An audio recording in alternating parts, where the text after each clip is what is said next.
So self-esteem, we are talking about today from all different perspectives, science perspective, neuroscience perspective, psychological perspectives, because it's so interesting, it's so important, and I don't think it's talked about enough. Yeah, I think everyone has like an inherent relationship with their own self-esteem and the concept of self-esteem, but doing this research, like I found it so interesting to see the role of like what friendship does, how like your parents impact you. If you are a parent, how you can think about your kids and what elements like actually lead to good self-esteem, because some of them are what's the right word, like counterintuitive. Yeah, counterintuitive.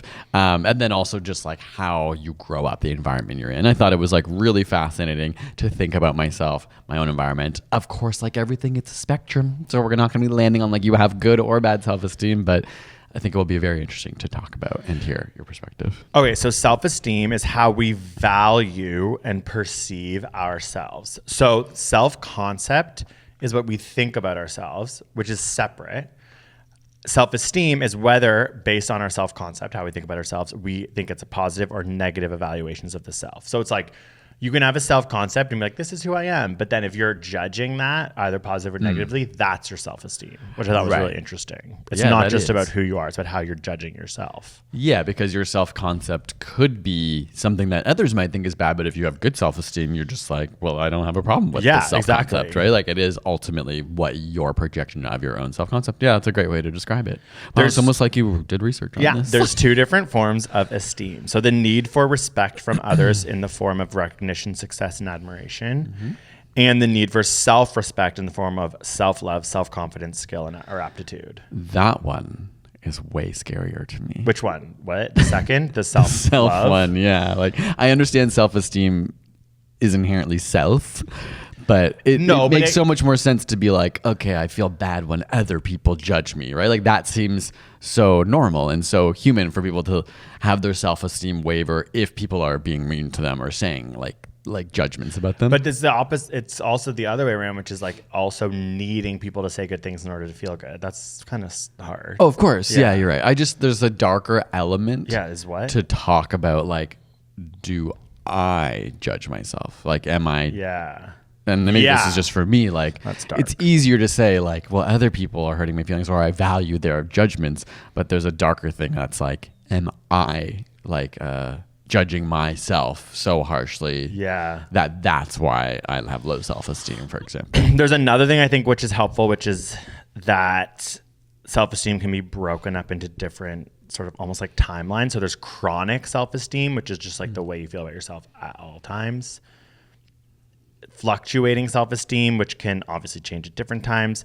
And then there's like specific or particular domain self-esteem, such as like physical appearance, or just like knowing that you could be like, I have low self-esteem about my body, but that doesn't mean I have low self-esteem, period. Like, I think that's like really good. And when we get to like ways to help deal with your self-esteem is sort of being like, okay, what parts of me do I have low self-esteem for? And what parts do I have high self-esteem for? Because it's not...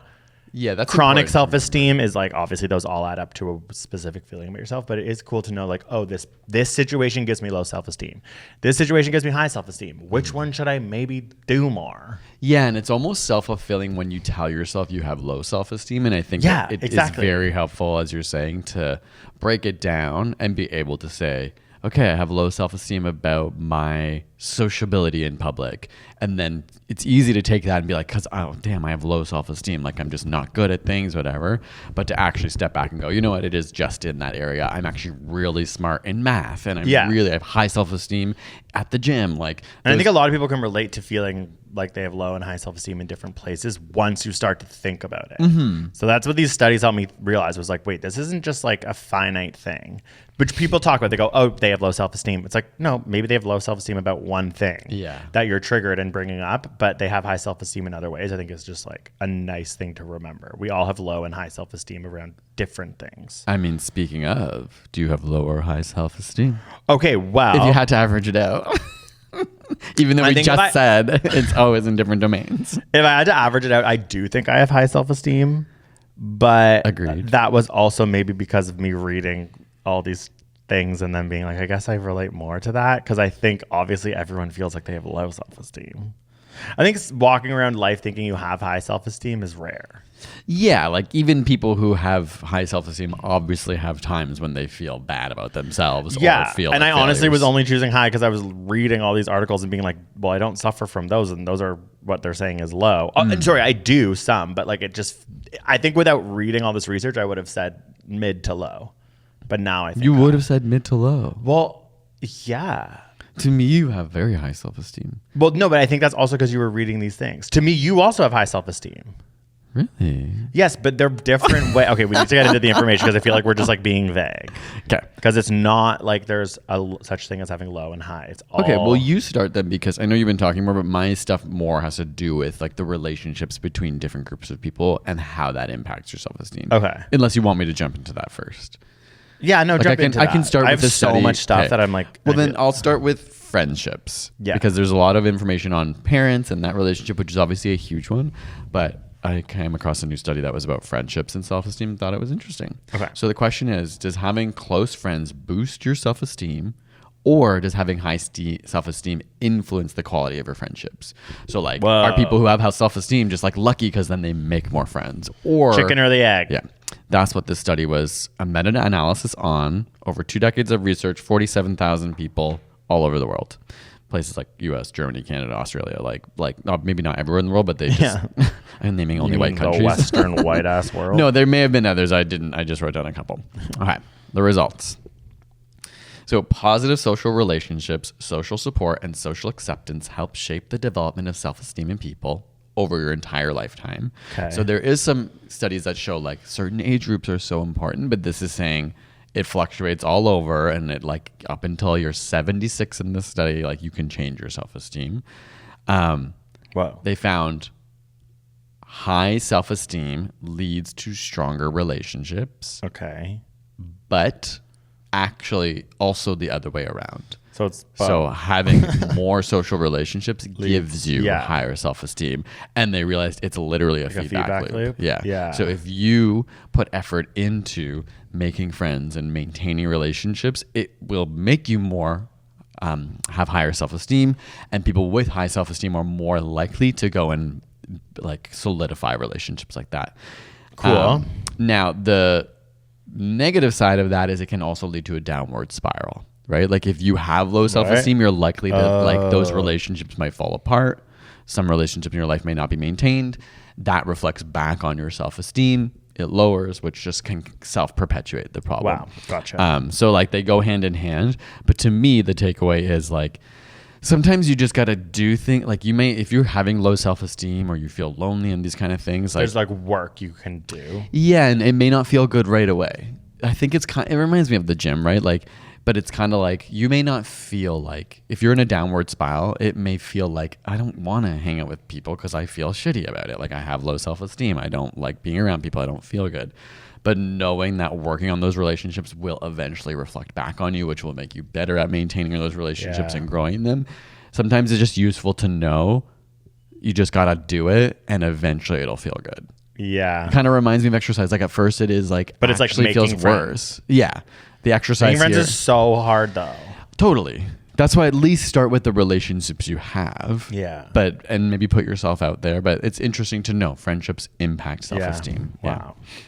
Yeah, that's kind of like a lot of the stuff I have is about, well, it's more related to childhood experiences, but all around like friendships. I guess we can get into the parent stuff. Sure. Everyone's about to drag the their one parents. link of this. Yeah. Parents are highly correlated. But this study was also able to say that a positive relationship with parents can cultivate high self-esteem, which is what we're probably going to talk about, which then led to more positive relationships with peers in adolescence, which then strengthened self-esteem, which made them like have more relationships in adulthood. So it's like this compounding factor that if you didn't get that head start as a kid, it's obviously harder to catch up, or it feels harder. And there definitely is ways you can work on it. Like even amongst a lot of these studies, there was like books, like so many self-help books. There's like almost like journal books with like sentence starters that like are like 178 pages of sentence starters for people to like essentially work on their self-esteem through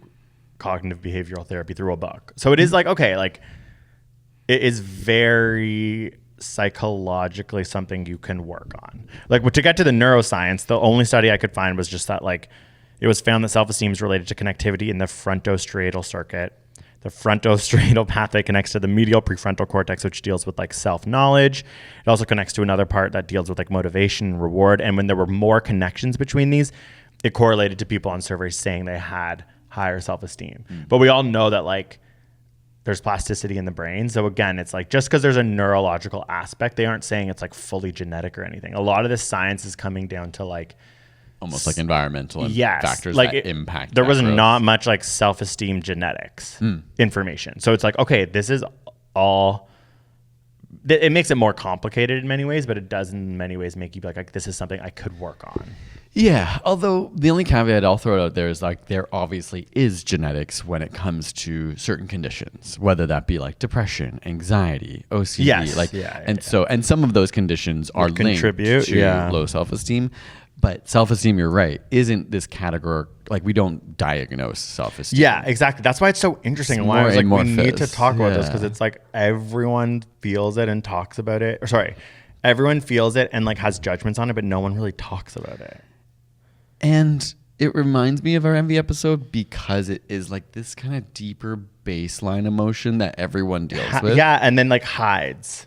Yeah, it feels shameful to admit or talk about. Yeah. And yeah, like even socially, it's like you aren't, not that you're not supposed to say you have low self-esteem, but there's this kind of feeling that like saying you're envious of someone is kind of a social taboo. Yeah. It feels almost a social taboo to be like I have low self-esteem. But I know people like all do and also judge other people for it. Like I've heard people kind of say it in these kind of mean ways where it's like, well, obviously you do too. But you're saying it because you're kind of mad at someone or you're like, I do feel like a lot of negative energy that I get from people is from low self-esteem. Like I actually think sometimes I'm like, there are people in my life who I think are like way more triggering and way more like just kind of have bad vibes. I know that sounds so lame, but I'm always like, I think they're struggling with self-esteem. People who come out later, we can talk about coming out. I always notice that. People who come out late, I'm always like, it just is like there's like a struggle there that I'm always like I have to remind myself that those people are struggling more, probably with self-esteem because it's like were in the closet longer. Okay, I'll get into that. So like being closeted is really bad for your self-esteem. So like, and that one to me is like, is it chicken or egg as well, right? Like, are you not coming out because you have low self-esteem? Yeah, it is. And they're probably a loop. It's probably similar where like by the longer you wait, maybe it becomes like a loop where you feel lower self-esteem because the older you get, the more likely you are to kind of know what you're doing. When you're young and actually figuring it out, you're kind of like, and this is no judgment on anyone who comes out late, but it's just like when you're young, you just don't even really know what gay means.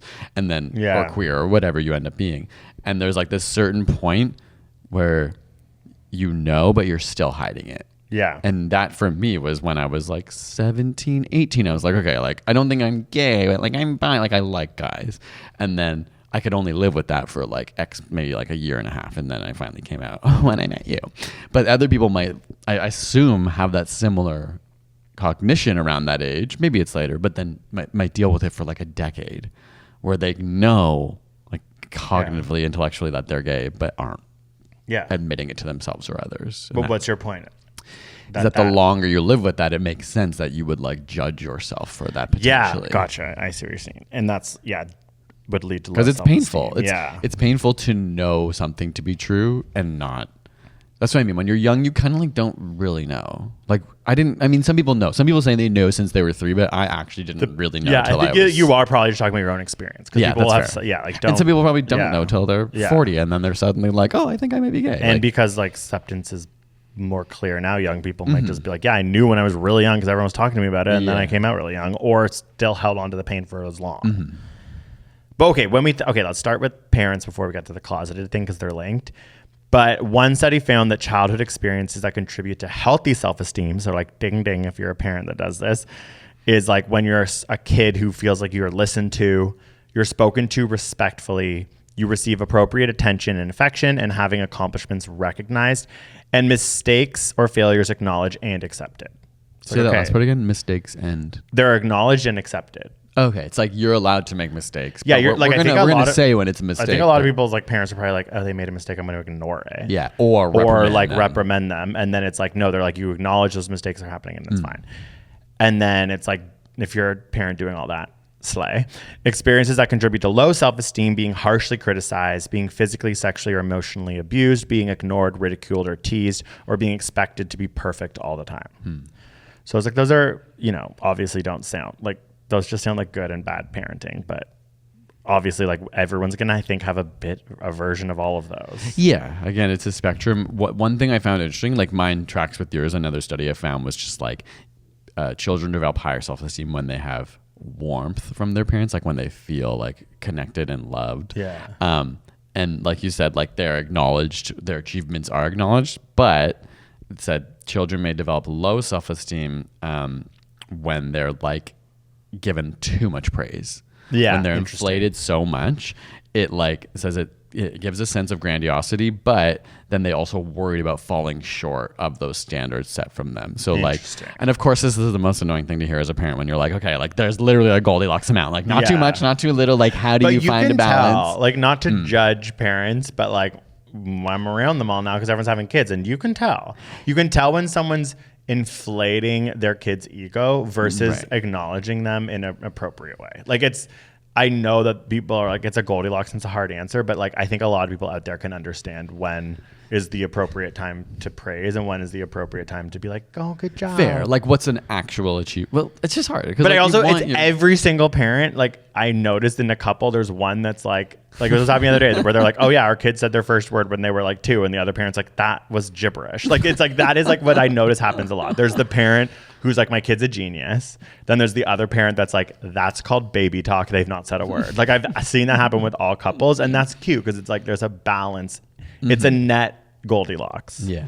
A lot of opposites attract. Yeah. Okay. So then this is why being closeted, I think, is so hard, and why it would lead to low self-esteem, is that essentially we learn about self-esteem by social comparisons, and like children are like doing it on the playground, like figuring it out, like where are they better, where are they worse.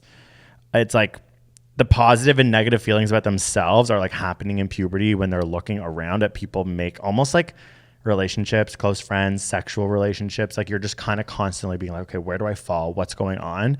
And successful relationships and successful self-esteem is like when you're owning yourself at a young age, essentially. And it's like, okay, if you're gay or closeted, it's like you're doing all that while like completely lying to yourself. Right. Yeah. Which I just is like, okay, that's like so brutal. Like, reading this, it wasn't about being closeted, but I was just thinking like, that's what being closeted is. At this intense time where they're like, high school, so important for self-esteem, you're having to like do what everyone else is doing while like lying to yourself, or not lying to yourself, lying to others. And it's just like, it sucks because you then aren't able to maybe socially compare yourself properly.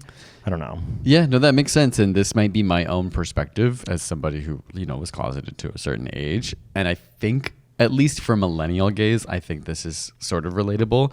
A lot of gay men, at least, end up being overachievers. And I don't know if it's a compensation or like, you're not like being accepted by like your specifically male peers. That's so real. So you try to like overachieve, but then you're being valued based on your achievements, which is that thing where it's like you've set this standard so high what you need to achieve that your self-esteem is probably hurt anytime you're not achieving that. So not only are you repressing who you actually are, you're building a false identity on your other things. Like, look over here, look how successful I am. Like, I work so hard. I'm so good at school. Look over there. And I can see that like compounding. And as somebody who like did that for sure, was like, my achievements, like, fine, I can't be accepted because I'm like a closeted gay. I'm going to be the best at school and I'm going to work really hard. I'm going to be so good at musical theater. Which is hard. To undo that is also like taking a long time. I was like that too, but I was also a stoner. So I just never achieved that much. Okay. So some ways to understand if you have high versus low self-esteem. So people they actually like to say healthy self-esteem, not high, because it does kind of, People who firmly believe in their values and principles and are ready to defend them, even if it like involves tension or someone sort of like, I can so see that. I find that like when people are like arguing about something and you can just tell someone believes what they believe in, that's a sign of healthy self-esteem. Right. It's like they're you're not able wavering to, on the things. Yeah, that no, they they're just like, oh, believe. that's great for you, but I feel this way. Right. Like that kind of vibe. You're like, Yeah. oh yeah, that is like a really to be confident, interesting energy. to have contradicting ideas to other people and be able to live in them without needing to like convince other people that you're right. And a lot of it is about decision making. So people are able to act accordingly and make the best choice for themselves. They trust their own judgment. They don't necessarily feel guilty. They're just like, yeah. So I relate to those two. Like I don't like, I'm a Libra and everyone's always like, you're indecisive. And I'm like, I'm not. And it's like, I want to believe in astrology, but everyone says that to me. And it's like, no, I'm like decisive. Not worrying about what's happening in the past or what could happen in the future. Like being like, oh, I learned from the past, I plan for the future, and I mostly live in the present. That's a sign of healthy self-esteem. Yeah. Because I was like, I definitely, I don't know how I feel Why do about that you one. suppose that being focused on the past means you have low self-esteem? Well, Or you're ruminating is like, is it because when you have low self-esteem, you're more likely to ruminate? yeah, like I can imagine someone with healthy self-esteem is like, oh my God, I did move on. I did that Yeah. weird I thing. messed up, LOL. but move yeah. on. Yeah. I almost feel like I used to have like the highest self-esteem in the world almost when I was like, You did. And it's like, I've now just been like beat down by life. No, I think like you just became an adult. Like it's a bit of that teenager brain thing. Yeah, Like, 'cause- it can go either way, but you have the thing where they're like teenagers' brains don't develop, where like you were just so confident, and you know what I mean when they're like how do they say this about kids? Like kids just become like boisterous and out there, and they're not afraid of things, and like I think you went through that phase, and I met you when you were like this, when you just like couldn't act. You didn't care about the world. Maybe you did internally. I don't know. But The thing was like I had like built my personality with like my close friends around this. Like I loved being uncomfortable because it was like a story. Like it was like I was like I was like my sort of like strength, it felt like, was funny. So if I got into a situation where someone might ruminate, I'd be like, this is such a good story. Like I'm so uncomfortable. So I like loved laughing at my like mistakes. right, being able to. I like, take loved them making lightly. mistakes because it meant I could tell a story. And so I made like horrible mistakes, but they kind of, that might not be like self-esteem. That might just be like a weird tactic, but I still kind of feel like that. It helps me. Totally. That feels like I've never really been able to do that, but I've always been jealous of your ability to be in a bad situation or a stressful situation and kind of be like, this will be a funny story one day. Yeah. Like, yeah. don't take it so seriously. But that's so true. It is. You're unless right. it's like actually trauma. Exactly. Like there's a limit, Yeah. and my brain always thinks, but what if this is a trauma yeah. event? But that like, seems more anxiety than self-esteem. For totally, me, but right? they're obviously linked, right? Yeah, like I in that guess. moment, I'm saying it's hard for me to step out because my anxiety is going, yeah, but you might die. Okay, so this is one that like I feel like makes me feel like I have lower self-esteem, and maybe you're better. I like fully trust their capacity to solve problems. They ask others for help when they need it. Okay, definitely do that. And I don't hesitate after failures and difficulties. Sorry, these are other things, but I like solving problems. I'm always like, I can't do that. It's like, I don't ever, you figure out problems. Like you're like, I can figure this out. Whereas But I don't I'm know like, if that's a sign of healthy self-esteem for me. But maybe it is. Like definitely the other things you were saying, I was like, yeah, no, I don't see myself as someone with particularly low self-esteem, but I can see those areas in which like I do have low self-esteem or like non-healthy, whatever we want to qualify it as. I agree. There's areas like I do feel like competent and confident in most of my abilities, but it's hard for me to evaluate whether they're coming out of self-esteem or that old thing for me, which is like the kid thing of like the need to prove myself. And those like look like the same thing, but are actually but to the me, I'm like, opposite you're thing. solving a problem. Yeah. Well, definitely now that I'm older, I have more self-esteem. yeah. I am more confident in being like this. I'm doing this for a healthy reason versus like the need for something else. For validation. Yeah. Okay, I'm just going to read through them quickly just because I thought they were so interesting, and then we can talk. So these are more for people with healthy self-esteem. They consider themselves equal in dignity to others rather than inferior or superior based on talents, financial standing. They understand how they are an interesting and valuable person for others, at least for those with whom they have a friendship. They resist manipulation, so they collaborate with others only if it seems appropriate and convenient. Admit and accept different internal feelings and drives, either positive or negative, revealing those drives to others only when they choose, which I thought was interesting because people like overshares. Are able to enjoy a great variety of activities, are sensitive to feelings and needs of others, respect generally accepted social rules, there's you, and claim no right or desire to prosper at others' expenses. Can work toward finding solutions and voice discontent without belittling themselves or others when challenges arise. So those are all like, I just kind of thought those were all so interesting, and people can obviously like see where they fall. Yeah. For low self-esteem, these are signs that you have low self-esteem: heavy self-criticism and dissatisfaction, hypersensitivity to criticism with resentment against the critics, like you feel attacked, chronic indecision and an exaggerated fear of mistakes, excessive will to please and unwillingness to displease any petitioner, perfectionism, which can lead to frustration when perfection is not achieved, neurotic guilt, dwelling or exaggerating the magnitude of past mistakes, floating hostility and general defensiveness and irritability without any proximate cause, pessimism and a general negative outlook, envy, invidiousness, or general resentment, sees temporary setbacks as permanent, intolerable conditions. Okay, I'm laughing because the first like 75% of that, I was like, this is just a description of me. No, it's not. No, it was. I know. It got to a point where it felt like I feel like beginning I was okay. like, I do not think you have low self-esteem, but I think you've created almost like a character for yourself.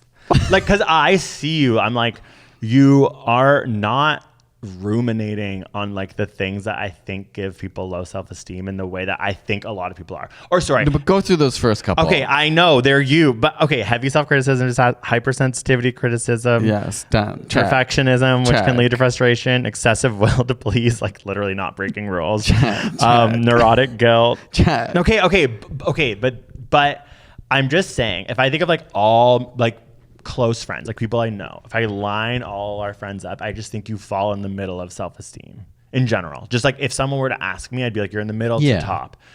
But yeah, well, of course, when I'm reading that, I'm like, that is Mitch. But I'm like, I think sometimes that you like, no, it's not a caricature. But like, I think that like, it's kind of like one of those things. I think those parts of you defined you when you were younger, and I think led to you being an overachiever, and like they did you so good, and now you're trying to unlearn them. And I think you have unlearned them a lot more than you like give yourself credit for. That's possible. Like, I think. Because yeah, I do agree. I don't feel like I have super low self-esteem. Exactly. Yeah. The issues that bother me more are outside of self-esteem. Like I'm like extremely existential and uncertain and like looking for the meaning of life. Like that to me is, maybe it's related to self-esteem, but those are like the things that occupy my anxiety more. Yeah. Whereas like I'm not really like overly comparing myself to other people or feeling down on myself or feeling like I'm not worthy, or like I do have those feelings like everyone, but I don't feel like I'm not a person who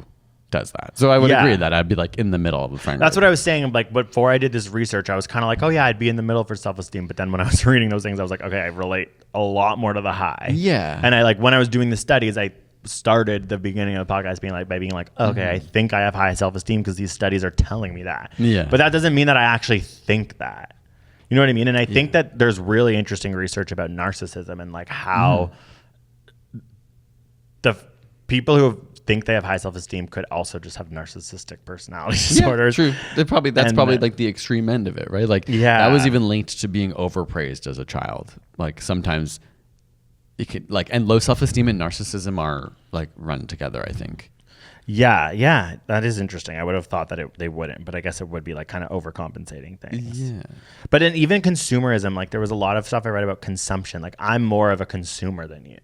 Like I like shop for things, like the way I dress and stuff in a way that people are like, that would just signal low self-esteem. That like you want to use clothes. You mean as like a means to express yourself? It was interesting. They were saying consumption overconsumption can lead to low self-esteem because you're essentially just like chasing a status that like can never be found like through your external, like for example, clothing or expensive clothes and stuff like that. But then they were like, if you actually spend your money on cooking courses, sports gear, educational apps, that increases self-esteem, like your fitness and what you're spending, what you're consuming. And then they were like, science books was their example. People this is how it can go both ways. People can feel like they're dumb, so they buy a science book. They never read it. Every time they see the science book, they get insecure and it leads to low self-esteem. Okay. Or they can think that they're dumb, buy a science book, read it, and then get high self-esteem. So it's like there's something interesting where they were like, not all consumption is bad, but sometimes I'm like, yeah, no, I'm aware of fashion and style and like this way of status through consumerism that you're not. That to me thinks it's like, why am I doing that? Yeah, but I think you have a pretty healthy version of it. Like, I agree at the basis of it, just needing, you're not somebody who needs to own so many things, but I'm just going to paint a picture. Like, people who need to keep buying new clothes and want to look different, like maybe are having issues with like the need to feel like a certain way when people see them. But also, I don't know, I just don't think that yours expresses that way. And like, sometimes I'm like, I don't feel as comfortable buying clothes because I'm not confident about my choices in them. Do you know what I mean? That it's easier to just like be simple and have basic clothes and not overthink that. Like how we talked about in the Envy episode, how sometimes I just like cut things out that give me stress. For me, I have come to like shopping a little more as I've gotten older. And when I was younger, like my mom bought most of my clothes, which they actually said could lead to low self-esteem. Yeah, like a lot of those choices were made for me, and I didn't feel like I ever built a skill for like how to like feel confident to buy things for myself. And I still struggle with that if I go and I'm not like with you to be like, do you like this? Like, does this look good? I mean, I know everyone has that. No, that's a big part of our relationship is me being like, if we're going out, I have to like figure out how to get out of the room. Clothes for me is not a high self-esteem area. Interesting. But I don't feel the need to look the best all the time. Yeah. But I do have like a hang-ups on like, it's kind of like, well, if I'm going to try, I hope it looks good. Well, that's a really interesting one for you. It's easier to not try. Because it makes me realize like I do see that. Like my parents didn't buy us clothes. And I think that did help me a lot because I had to find your own style. Yeah, or they'd literally walk me to the secondhand store and be like, go off. And I'd be like, I want to go to the Gap. Like they would like kind of like, it is interesting to have like your mom buy you all of your clothes. I can see how that would feel like such a nice thing as a parent. But then the research is like, you have to give your kids a little bit of like choice, whatever it's called. Yeah, like I also choice. went to Catholic school, so I just had to wear a uniform for like all of my high school. That's also really interesting too, because it's probably, people argue that's a good thing because you don't have to kind of get caught up in the social status of things. And you're not like going to school and the idea is like everyone's made even. But then you're losing the self-expression we just talked about, like the choices you might have needed to make. And I mean, this is all layered. Like obviously as a gay kid, I probably, even though I was closeted or didn't quite know, it's like, it was nice to not have to worry about and to wear their gay ass little outfit. Well, no, but maybe it's a gay ass outfit, but everyone's wearing it. Exactly. That's what I mean. I'm like, I wish I could just, we all had to wear gay ass Whereas outfits. if I had to make those choices, it was like, am I exposing myself? Because do I inherently have some gay thing that I express if I like wear clothes that I like? I was so insane in high school, like especially when I came out and was so confident, like when I was like in end of grade 11, and I tried to make like my mom's pearl necklaces like a thing. Like I was the only guy in my school. I was like walking around with like beads around my neck, and everyone was just like, no, we're doing like Abercrombie pop collars. I'm like, no, actually I think it's beads. And like it never became beads. Like it never, but it was just like me being like almost like, you know what, I maybe had a little bit too much. I just don't feel like, I guess that is maybe a sign of having healthy self-esteem, being like, I don't think I have healthy self-esteem, but I know that I have good self-esteem, but I just don't. Everyone's got their trigger areas. I know. I'm like, we all have our trigger areas. Yeah, like I just think, and everyone listening, like, and because I know you, I could point out your trigger areas and you could point out mine. Yeah, and there'd be areas I and can it's just point like, out for you that I'm like, it's not easier to finite. see the way you have healthy self-esteem from me, and probably vice versa. Exactly. I'm like looking at you like you do, and also just that mass media is like a huge issue with self-esteem, and so is social media, upward social comparison. All these things are like really brutal, and we're all existing in that now more than ever. So maybe that's part of also the reason why I'm like, according to these studies, have high self-esteem, but then it's like because of the internet age, it's really hard to self-identify as that, because you're just like constantly like, okay, well, there's a bunch of things that I'm not, right? Like there's the 1% of people who are good at that or best at that I'm constantly seeing around. And I love celebrity culture, and it's a lot of the ones that I read was about that. Like you're just constantly seeing these celebrities who live these like actually beautiful, luxurious lives. So it always will make you question your own, if you care about that, which I do. But I just think, like, of all people, celebrities probably face some of the lowest self-esteem. Yeah, that's been the nice for part that same reason yeah. that now everyone is suffering this because we're all so socially connected. But celebrities have always had the opinions of everyone on them, and we all know that you all gravitate towards the negative things. And so, a celebrity have, you know, in normal, like, if we're cave people, like, we're only getting 5 opinions, but now you can get 500, and if you're a celebrity, you can get 5 million. Yeah, and there's no way for your body to actually be like, those negative ones aren't true. There's only 1 million bad ones and 4 million good ones. It's like, no, that feels really bad. And so, like, celebrities, I would not wish being famous on my worst enemy, because what I've even noticed from, like, the little glimpses through our job of, like, parties, like elite spaces, is like, when I'm like, okay, yeah, like some celebrity would be like, yeah, of course, according to some normal person, I'm obviously better, but that's not who I'm interested in. Like, they actually live in this bubble of other celebrities and access. And like, it's like everyone lives in your own reference point. But their reference point is so extreme. Exactly. Like, I've been at those events and I'm like, these events are so dark. No one here is having fun because there's so much eyes all over the place, and it's so like, whereas if I go to a party with a bunch of normal people like us, you're like, oh, there's actually joy here, there's fun, because there's like a different level of like human like awareness. And like, you'd think a celebrity would in those places would be like, I own this place, but it's like, no, there's always 2 people more famous than them. There's like so much more like negative energy in those spaces than you could ever imagine. And everyone sees their own rejection and failure, but it's like, you don't see other people's. So you're like, you know, you hear these celebrities sometimes be like, I had to go, like, I'd be rejected from 100 auditions before I got, like, everyone sees their own story of failure, but then you just see like, oh, that person's getting all these gigs and they're so lucky and praised. And I don't know.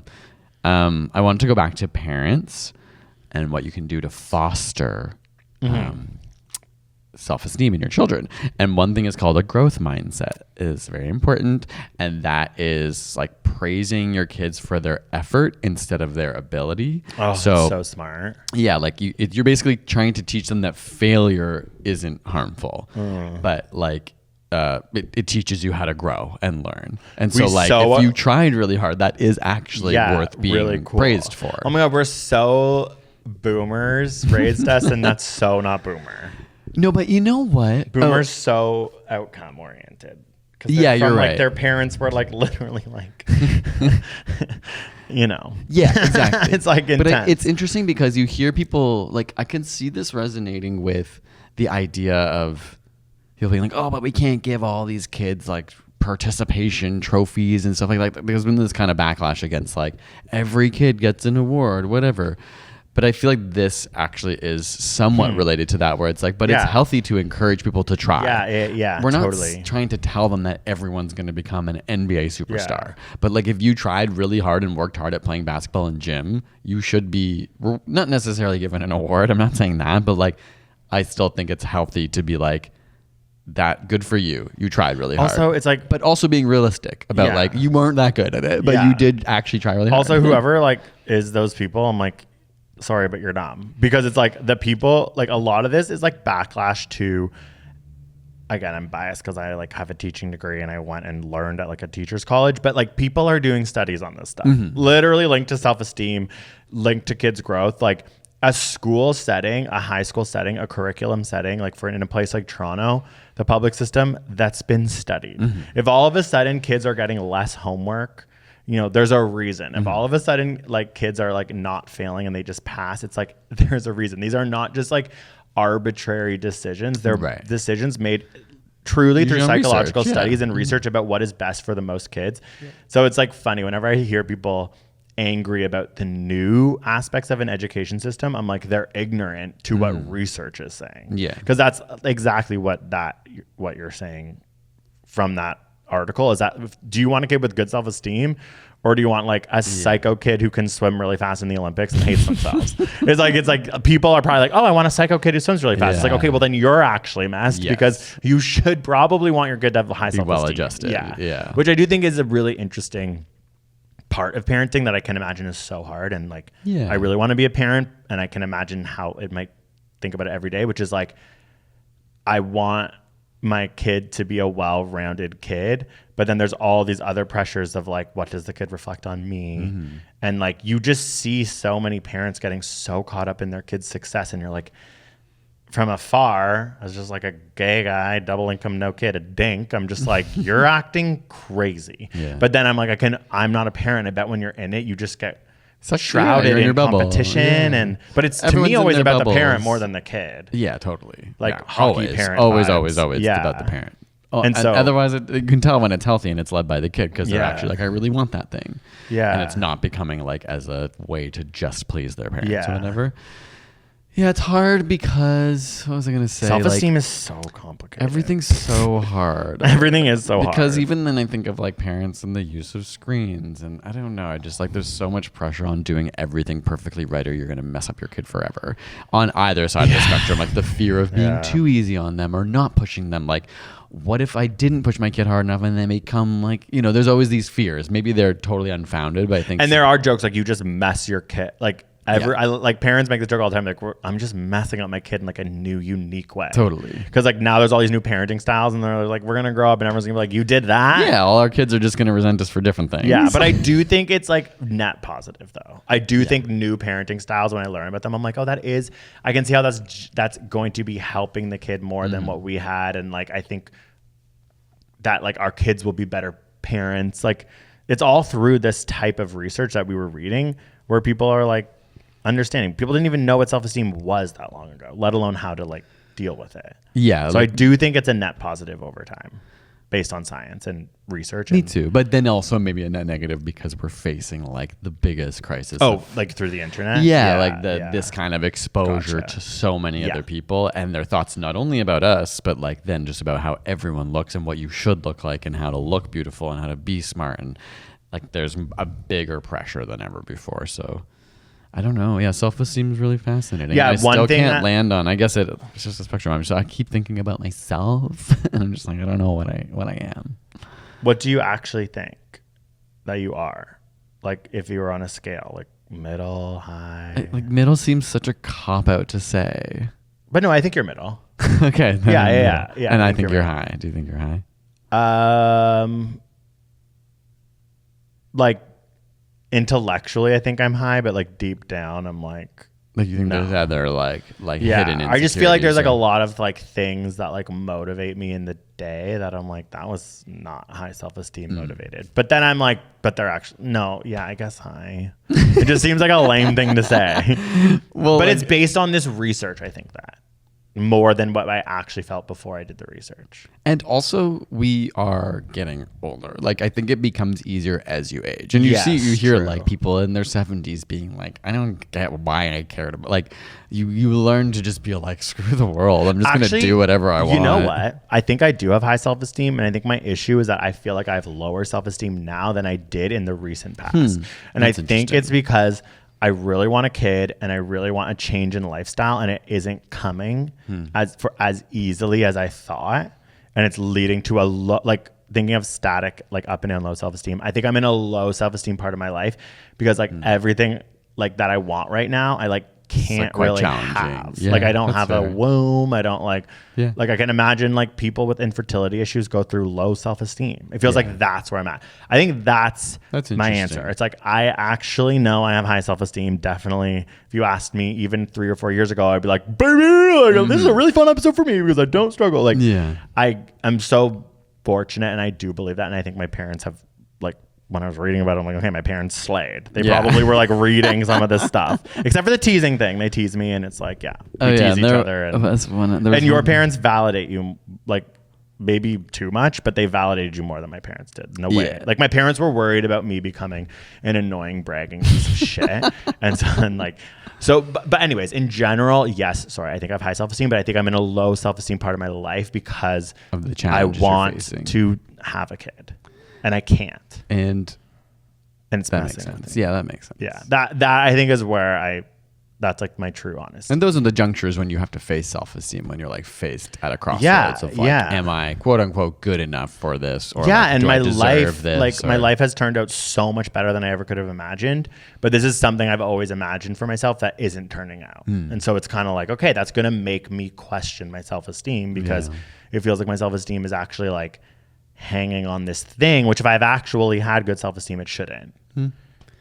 Yeah, I think it swings, like you said. And I think I'm not the opposite. Obviously, we're going through the same thing, but I think I've come from having low self-esteem expressed as perfectionism, expressed as overachieving.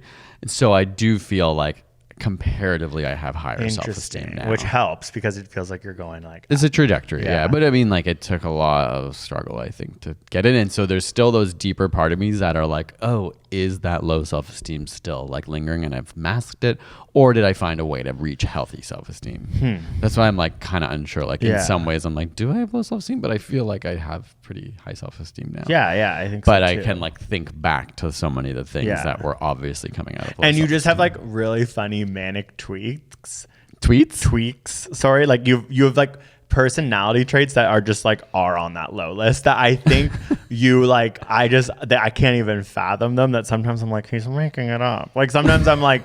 Greg does say that, and it's very triggering. Not making it up, but like sometimes I'm like, he's playing a character. Like, know what I think? I'm like, if I wasn't here, you'd figure this out differently and you'd be fine. Yes, but is that not a quality of low self-esteem where you need other people to tell you what to do? Well, of course, if I'm alone, I'll figure it out. But it's like having somebody around. But no, to me, it's more linked with anxiety. Yeah, okay. Which is like a fleeting emotion that just not that it's a fleeting emotion in general, but in those moments for me, I'm not feeling low self-esteem. I'm feeling anxious. Yeah. And then I second guess myself, but fascinating. I don't know. Cool. Well, we still have What You Learn This Week, right? Yeah. Okay, we'll take a little break now, and then we'll come back for a little bit more science. But that is that on self-esteem.